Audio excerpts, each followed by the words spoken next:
أعوذ بالله من الشيطان الرجيم بسم الله الرحمن الرحيم رب اشرح لي صدري ويسر لي أمري واحلل عقدة من لساني يفقهوا قولي واجعل لي وزيرا من أهلي هارون أخي اشدد به أزري ويشركه في أمري كي نسبحك كثيرا ونذكرك كثيرا إنك كنت بنا بصيرا. اللهم صل على محمد وعلى آله وأصحابه وأتباعه بعدد ذرات الكائنات ومركباتها آمين والحمد لله رب العالمين. Inshallah, we will just jump into the today's slide, and we will see that it will be more practical discussion. And if there is any question which bothers you, if you don't feel comfortable about anything, please let me say it. Okay, who would like to read it? The first paragraph, I think we can easily understand. But there may be a question.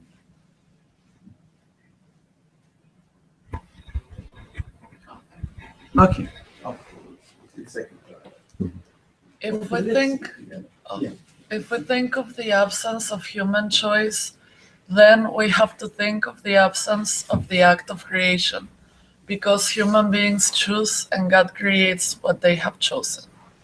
Is the sentence clear, or do we really understand it? In our practical life, do we really think it is the case? Are we comfortable about it? If someone says, since God creates, since God determines everything, so if I had not chosen this, if it is decided by God, He will do it anyways. Usually the question is, this kind of questions arise. One, the second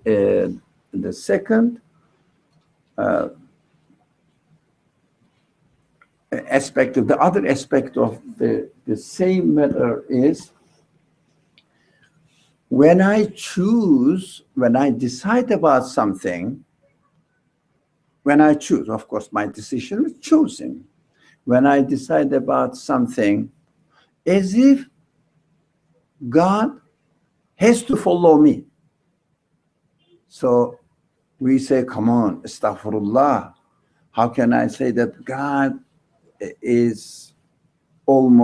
decision is dependent on my decision?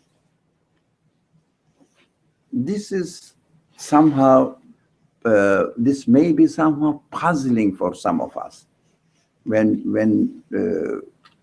we start having some problems, for example, we want to have something and it doesn't happen. We say, what shall I do? I am trying to do this, I'm praying and it doesn't happen. So that's God's decision. We say, I cannot change God's decision. Is it true or not? Can you change God's decision? No. So why do we bother then about our free choice? We cannot change it. Well, it is His decision that we shall be free. So it is His decision. It's therefore not really going against what God has decided. It's going with what God has decided. So we have to use our free choice. So as far as the field where our free choice, free will exercise its freedom is concerned, and when I think of my own responsibility in using my free will, I have to think of the existence of both of them together. If I say, I didn't choose this, for example, the glasses are here, I didn't choose to put the glasses, move the glasses from here to here. I haven't chosen, I haven't decided this. If it is written that glasses would be here, what would happen? I cannot, it will be here. But it doesn't mean that I am the one who operates in the world. It is God who is really operating in this world. Again, as you said, beautiful, perfect. In my free will, field of free will, where I experience my free will, when I think of the matter in contrast with God's decision and my free will, I have to think of them at the same time together. If I say, I haven't chosen or decided with my free will to move the glasses from here to there, what would happen? The answer is, well, what God would create. The answer is, this is a false question. If you don't think of your usage of free will, you cannot question about God's exercising his absolute free will. You cannot think of it. So God's exercise of his absolute free will within the field that I am giving to exercise my free will in relation with my connection with God's free will is concerned, I have to think of them together. So I have chosen the glasses to move from here to there, and the result is created by God. But be careful, as if God is not creating it. Yeah? Do you see that? Look, this movement, is God creating, or am I taking the glasses or moving the glasses from one place to another? Which one?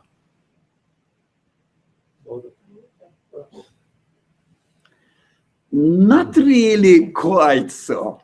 You want to say something?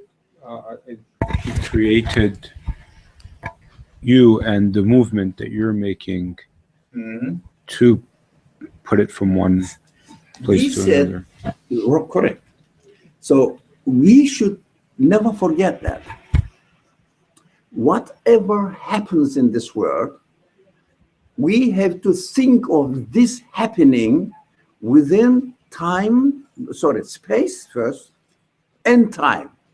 Look, I'm moving, slow motion film recording, yeah, like this. How many seconds passed? And it is a new creation every moment. Yeah, it is taking time within, it is taking, the moment is happening within time. Time means we described this before, long before. Time means, who will define time? Performance of the, or realization or execution of the act of creation. If there was no act of creation, there would be no time that we have this concept, right? So time means act of creation. So look, it is taking time. It is happening within time. So I am just using my freedom to make the choice. I am not giving the existence of this action of motion. I am just wanting it, willing it. This is hard to digest. We are not used to.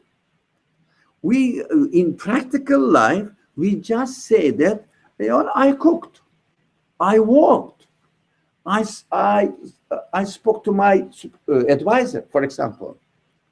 Yeah, I did this job, I met this machine, for example. We all use this language. Practically speaking, within the field of our free will, yes, I have chosen these actions, but we have to realize and question whether it was me who gave existence to this action. Because any action takes place within space and time. Space-time. Space-time means creation. We studied this, right?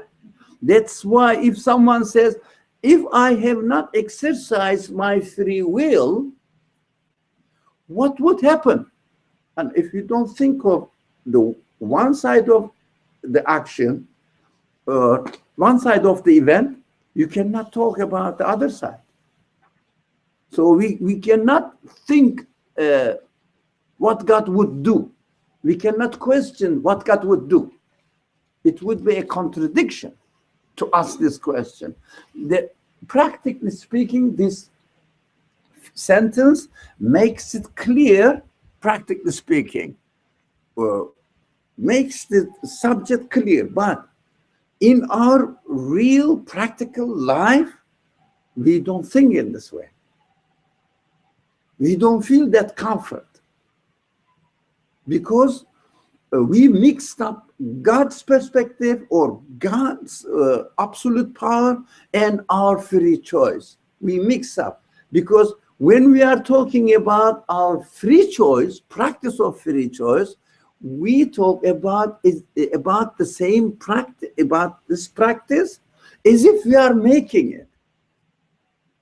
When we talk about God, from God's perspective, creation of the action, we think that our choice has no significance, nothing. We in practical life. But we have to understand and be conscious that I am choosing and God is creating. If I think of the absence of my choice, I have no right to speak about the act of creation of God, because there is no, as far as my free will and my responsibility is concerned, there is no connection. If I didn't choose it, I didn't choose it. That's what I have decided to take the glasses from here to there, or if I don't do it, it means I have decided not to do it. I haven't done it. So I cannot talk about God's creation. It is irrelevant. The question is irrelevant. Theoretically speaking, it's easy, but we have to think about it more. Practically, check yourself. If you have problems in your practical life, for example, I am praying, I am doing something, and it doesn't work. My prayer doesn't get a response or answer. If I think that my prayer is not answered, etc., then I have to think this better. You have to use your free will, and accordingly the result is created by God. But we will question something else. We said two types of divine determining. One is theoretical, the other one is evident. So evident means the way the universe has been created, we call them the acts or the laws of creation. Theoretical side, there are lots of things that we don't know. So we have to bear in mind that we don't know everything in the universe. So, for example, 5 minutes later, do we know what will happen in this world? We don't know. But we can guess as much as we understand the laws of creation, because we also studied that in the laws of creation, there is no change. God keeps his order in creation. but we don't know the whole order. If we know, we may guess as much as we get, but we know that we cannot really know everything. Especially we don't know what will happen tomorrow, related to creatures, especially which are given free will. You don't know a person will come and step on my laptop, for example. I don't know. So law of creation, knowing law of creation is not enough. Maybe a bird will come and hit the screen and break it. I don't know. Do you understand that this kind? So I have to think of the matter from all aspects, actually, not only from one side. Practically think about it practically. If you have problems, we can talk about them. Okay. So you were saying we mix up in our practical life because we would be praying to God and things would not happen, and so we get disappointed. What you were saying earlier. I have sort of the opposite problem. Now that we've discussed this so much, I almost don't see the point of praying, because the order is there. I'm giving the ability to use the order. What's the point of asking God to do something for me? It's almost as if doing the thing is the praying itself, and I'm already been given the ability to try and try again if it doesn't. So I like, you know what I mean? Like, so this understanding seems to be making the prayer supplication redundant. mm-hmm. Yeah, that's what you feel. The prayer is not redundant, we will understand, because in reality,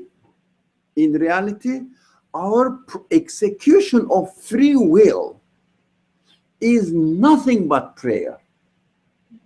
In reality, that's one. The second, as we pray verbally, what we do, we train our emotions, our feelings. You know, I'm going to do it. I'm going to do it. Right? We keep saying that. I'll get you. No, I'll get you. So it means we are really, by verbal actions, we are establishing, confirming our reality.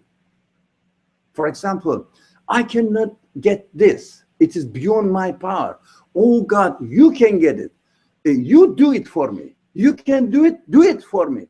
This is nothing but supplication. Supplication is nothing but acknowledging your reality.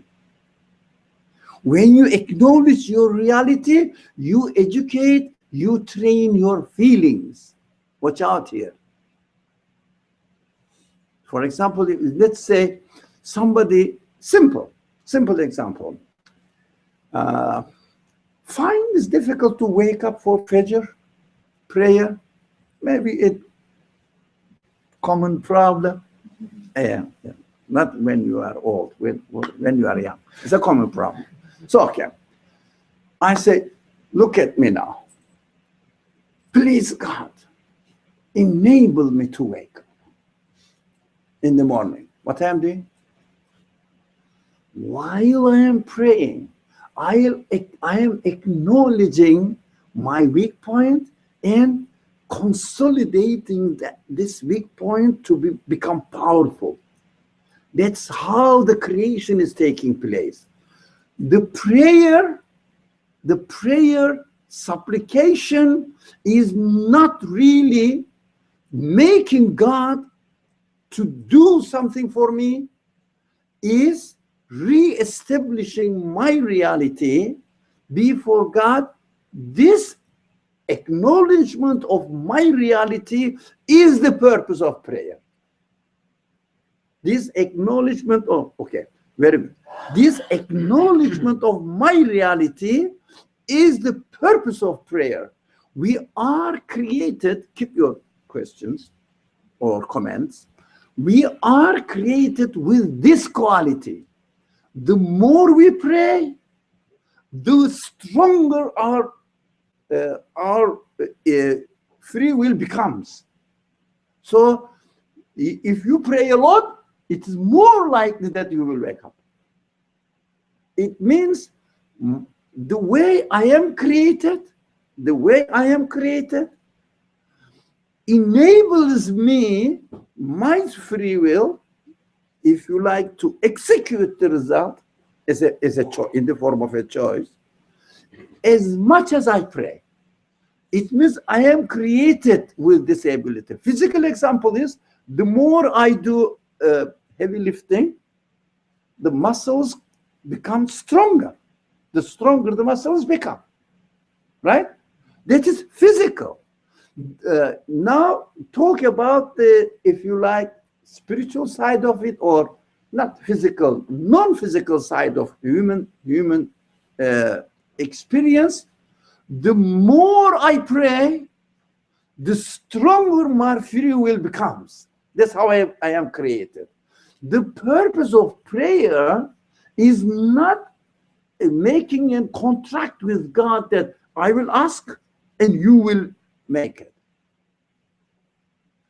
It is a contract within yourself. The more you pray, the stronger your free will grows. Now, question, together with the questions, because our prayer, our understanding of prayer is bargaining with God. That I will ask you this and you will do it for me. Let's go to the questions then. So I want to make sure I understood. You said the acknowledgement of our reality is the purpose of prayer. If I am introspective and honest with myself, my acknowledgement of reality is most enforced during this hour on Wednesdays, not necessarily during prayer. I have a better understanding Wednesday at 9 p.m. of my own reality than I do after Fajr or after Maghrib or after Isha. So what pardon? Welcome, Right? welcome to the club. And I say this because I'm pretty sure at least the guys I know who come to this regularly as well, we're in the same boat. How do we bridge that gap between the acknowledgement that we have today in this moment and the acknowledgement we ought to be achieving 5 times a day, or how many ever times a day? I think when we, just prior to this question, we were not talking about the prayers in the form of ritualistic performance of the prayers. Supplication. For example, let's say I cannot concentrate when I listen to the professor in class. So please, Allah, my creator, please help me concentrate. What I am doing? I am supporting my free will and ability to grow, to become stronger, to concentrate. That is the creation of God. That's how I am created. So serious scholars say the result, the response of the prayer, not the ritualistic prayer is different form. The response of the prayer lies within itself. Do you get it? Lies within itself, like you are working. Look, for example, if you want to understand, you do exercise about it, a subject, for example. Let's say you are studying mathematics. What you do, you learn the formula. You learn the formula, how to apply it. But afterwards, the professor asks you and gives you an assignment and asks you to work on these exercises. As you do exercises, what do you do? To fortify your comprehension of the subject and practice it. So the more exercise you do, the faster it becomes for you, easier it becomes for you to solve any problems related to the topic, right or wrong? Yeah, that's why the professors give you exercise. Each exercise is a form of prayer in our subject now. The more we pray, the more we realize ourselves, our reality. We acknowledge our reality. The more we acknowledge our reality, the more we understand that we have to ask God to do. How can I ask God to create something for me? By using my free will. By using the whatever is given to me. For example, if I say, tomorrow the sun will rise somewhere around in the morning 6:46 or something, 45, 6:45. Look, I am praying now. Please, Allah, please, for one day, make the sun rise not for 6:45, but 6:55. Do you think this prayer will be accepted? Sorry?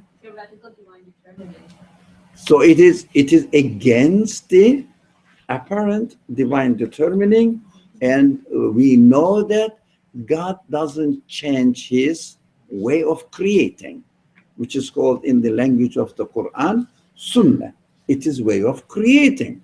So I know that God doesn't create this way, and I am asking God to change your way of creating, to change the order of creation for me. It is nothing to do with my growing or improving, no. Perfecting or strengthening my free will. It is not a prayer. It is waste of time. It is nothing to do with me. It is nothing to do with my responsibility. For example, that was the example. I want to wake up for Salat al-Fajr, but I cannot because of several reasons. Asking God to enable me to wake up for Salat al-Fajr, it means you are consolidating your choice about that, free choice about the subject. It means I have to do this, I have to do this. For example, you can realize this fact in your life. Tomorrow, the sun rises at 6:45, make it simple, and I have to wake up at 6 o'clock and do nothing and go to sleep, right? Of course, you go to sleep at 2 o'clock, 2 a.m., so you are going to miss service. So, but you say, I want to wake up. So in order to wake up, use my free will now, asking God, please God, enable me. So you realize that you have to set the clock, you have to ask your friend or your family, whatever. You have to ask somebody to give a wake-up call at 6 o'clock. What do? You are exercising your free will. You got this? Right? These are all prayers. These are all prayers. If you realize that by doing all this is attempt or following God's order, and you are obeying God's order, if you realize that, do it with this consciousness, it becomes worship of God. If you don't realize that while you are doing all this are the means of following God's order, if you do it, yes, your free will becomes stronger, but it doesn't become a worship of God. Is the difference clear? So that is why when we exercise our free will, we have to understand or realize that I am obeying God's order. If I am conscious of it, my ordinary actions become worship of God. That's what we are created for, to worship God. So we reduce the worship of God to 5 daily prayers or fasting only. That is very cheap way of understanding, very narrow way of understanding worship of God. Every act of practice of free will can be turned into a worship of God. Can be turned into worship of God. Now, these seems to be simple, but still our minds are not clear about it. I understand. Yeah, your turn. So I just want to clarify what you just said. Every act of free will can become worship of God. So you're not looking at situations where you're praying for something that's outside of your control, right? Like, you know, when you're asking Allah to protect you from car accidents or calamities, or to, you know, change somebody's mind about something, like things outside of your control. That's not included in your analysis so far, right? I mean, how would you explain that? For example, you are sitting in the driver's in the car, in the driver's seat, right? Say, Bismillah ar-Rahman ar-Rahim. What are you doing? You are just gathering your attention. Yeah. Look, if you, let's assume that inshallah you are conscious of the God's order. Whatever is created in the universe is God's order, and you are expected to obey the order. So one part of the order is you got to watch out. Be conscious of it. Sorry? Yeah. Just a minute. I'll come there. Okay. I'll come. So you got to watch out. So as you start praying, we are internally adjusted. As I pray, I am created in a way that I am improving and strengthening my feelings or abilities. Yeah, it may not be physical ability, but it's determination, being careful, aware of what you are doing, becoming more and more aware of yourself. That is God's response to you. You are not developing yourself. You are not creating yourself. You are asking God. God automatically answers you. For example, you say, please Allah, protect me from the disaster of earthquake. I don't want. Yeah? Okay. Do you think this prayer is going to prevent you from really being subject to earthquake and becoming a victim of it? Now, duty is not to die in this world. Your duty is to acknowledge that earthquake happens on the will of God according to his way of creating within the order of this universe. It is already established. Earthquake doesn't happen haphazardly. It is within the order. Nothing happens haphazardly in this world. There is no accidental happening in the creation. Everything is within order. And order is the choice and decision of the creator. Now, what you are doing, you are acknowledging that you cannot protect your life, but the creator of the universe is operating in this world. I have no say. I have no power to interfere with the order of the universe. That is the purpose of your existence. To acknowledge this. It doesn't have to happen because you asked God. It doesn't guarantee anything. But it guarantees your purpose of existence. You fulfilled your purpose of existence. We are not here in this world not to die. We will die, either by accident, by earthquake, or illness, or whatever, without being ill, just have a heart attack suddenly, and we are done. We seek refuge with God from the calamities. This means I acknowledge that I cannot guarantee anything. That is the purpose of prayer. The purpose of supplication, the purpose of prayer is to acknowledge my status, to acknowledge the status of the Creator, and to make sure the relationship between me and my Creator, what it is. If I say, since it is not going to have an effect at all, why do I ask God, please God, prevent me from the disaster of the earthquake? The effect is not your being protected from the effect. Even, don't you see? Even the prophets were defeated in the war. Why? They didn't obey the law. They obeyed the order of the creation. So they lost the war, for example. But do you think the prophet's prayer has not been accepted? No. The purpose of the prayer is not to guarantee the result.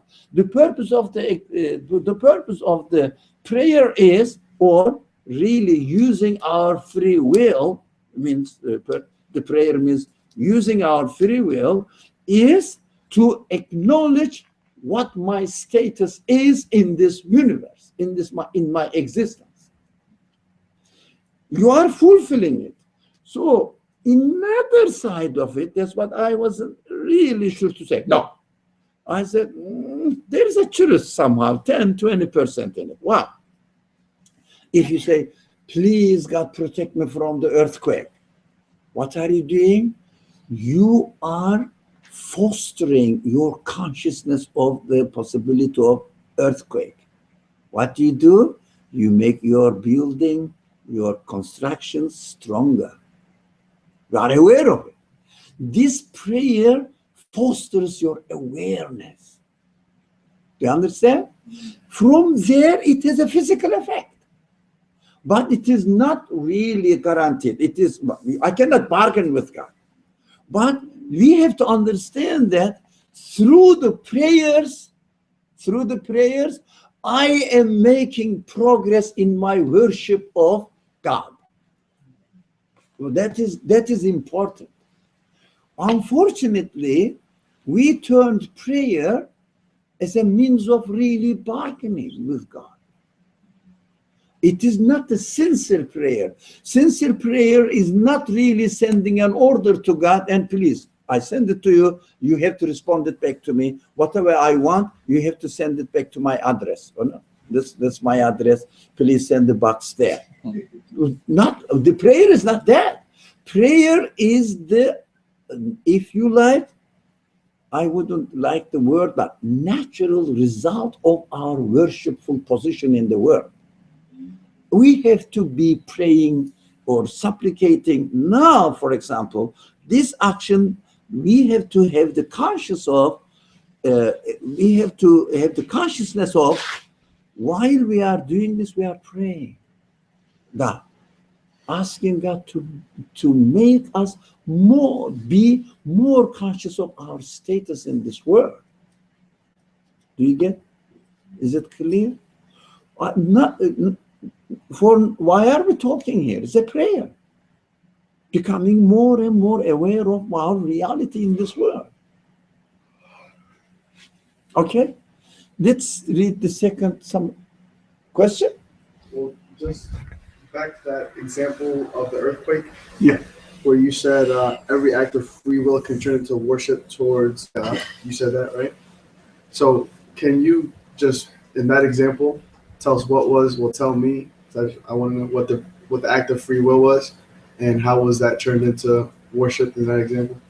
Just so I could relate to something. Yeah. Act of, if I understood you rightly, act of prayer is acknowledging, putting into practice your reality, consciousness, is practiced, even your language is practiced, and your feelings also are being fostered with the realization that I cannot guarantee my life in this world. We are using, while you are praying, you are using your free will. Now, you don't know, you can't really pray if you don't exercise your free will. Whatever we do it through our free will. Yeah, you cannot pray while you are sleeping. Yeah, you have to consciously use your free will. While you are using your free will, let's say this free will be a verbal supplication to God. Please, Allah, protect me. Yeah, protect me from the disasters, musibah. So this is the usage of free will. While you are doing this, you are confirming or reconfirming and reconfirming again and again your status in the world, that you are needy. You are needy and you need to take a protection from the owner of the order of this universe. That awareness is strengthened. That's the free will. We think that while I am sitting here like this, I'm not praying. Yeah. For example, none of you, for the moment I see, none of you is sleeping.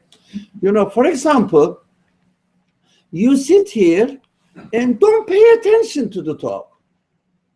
What are you doing? You are praying, not to understand. Please, God, make me not understand what's going on. Pray. Yes. And the more you do it, the more you don't understand. And your abilities develop in this way. You develop the habit of not listening to the lectures or speech carefully. You become acquainted with just sitting there like this. Huh? You don't understand. This is the result of your prayers. Your prayers are accepted through your creation because we are encoded with this ability. The more you pay attention to something, the more your ability to get it develops. Right? If you don't pay attention, it means you are praying not to be conscious of it or not to be aware of it. Okay, that also applies to things that are not in this world, as in we always pray, God, please give us heaven or grant us heaven. So it's the same. Yeah? For example, please, God, enter us to the paradise with those abroad, the purified ones. Okay? Okay, I'm praying this. What happens? Do it practically. What happens? You are acknowledging. Sorry? Nothing except if I do an effort to. No. While you are praying, it is an effort. If it's an effort, it means you are bringing this reality that you are in need of entering into paradise. And you are in need of God's mercy coming down to you, or God's merciful treatment of you. You are acknowledging it. You are practicing it. Your sense becomes, your consciousness becomes brighter and brighter. Your awareness develops. You say that we are in need of paradise. How can I get it? Who can give me paradise? Who can give me paradise? It means eternal happiness. Your consciousness is being improved. That is how you are created. The modern psychology, the secular psychology says you are in conditioning yourself. But that's their interpretation. You have to choose from among these options. Either you condition yourself or you are created with this ability.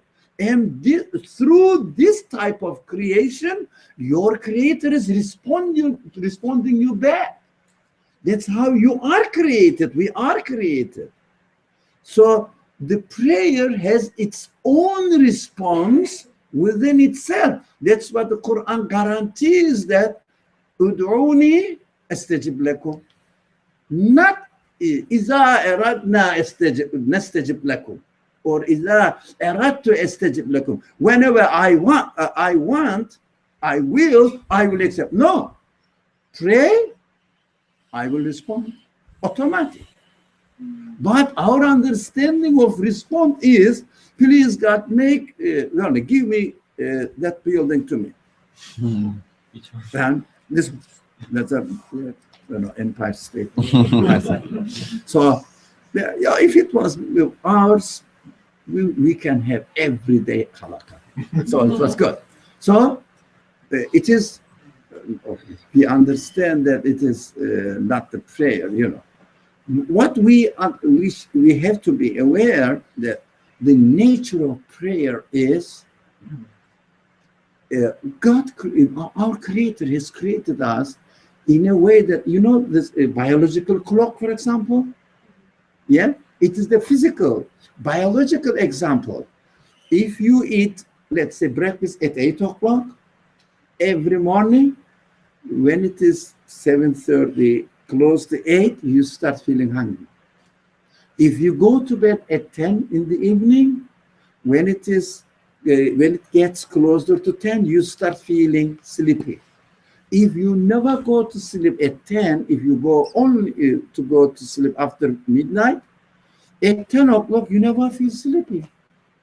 That is automatically, we are automatically set, automatic set. Why don't we think of it we think of it and we know it in terms of physical body. Why don't you think of it in terms of your emotions, your feelings, your consciousness, your awareness? Why don't you think of it? We are, again, if you like, not a biological clock. We have spiritual clock as well. You understand? Because we have two parts in the biology, our body and our human side. Our human side also adopts itself. That's how we are created. So never abandon prayer. Never abandon supplication. Because that is the only way that we develop our worshipful conscious of worship while we are praying. But never bargain with God when you pray. It is not a bargaining. It is just doing your, if you like, spiritual exercise, like physical exercise. People do different physical, they work out, do the physical exercise in order to give a shape to their body. You have to do spiritual exercise in order to give a shape to your human side, not animal side, your body, muscles, or your flesh and bones. We forget that. We think that we consist of body only. Okay. No, there was somebody earlier than. Sorry. Afterwards you can. Try to, the question that the brother asked about the earthquake, I just want to clarify my understanding that in order to turn something like a calamity, for example, like an earthquake, into worship, we're basically, well, okay, my understanding now is that by realizing that I can't protect myself from it, and even the feeling that I get of getting worried about it, if I just direct that through that feeling of being worried or asking that I be protected, in that I'm realizing, since I can't protect myself, that worried feeling is actually a prayer. If I say, only you can protect me, I can't protect myself, then that's worship, because I'm realizing I can't guarantee protection, I can't guarantee safety, and because I need your help, then I'm already connecting myself to you, and that's worship, because I'm realizing that I need help and I can't help myself, as opposed to being like, I'm gonna go, hide under the basement and I'm gonna be just fine. that's not worship because there's no connection or realization of my neediness. If you go and hide yourself in the basement, for example, or somewhere, they call it in the basement, stronghold, whatever they call it. Shelter, yeah, shelter. So if you do it with the consciousness that you are in need of protecting yourself, you are needy, you are fulfilling the purpose of your existence. Your purpose of existence is not, again, I'm repeating, not to die. Your purpose of existence is to acknowledge who you are, what we are, my reality. That is total submission. That's beautiful, actually. Okay, there was a question there before you? Yes, so talking about prayers again, you said that we should not abandon prayers. Are you talking about the prescribed prayers? All of them. We have to do the prescribed prayers in the form of, again, practice of our reality. The prescribed prayers are nothing but response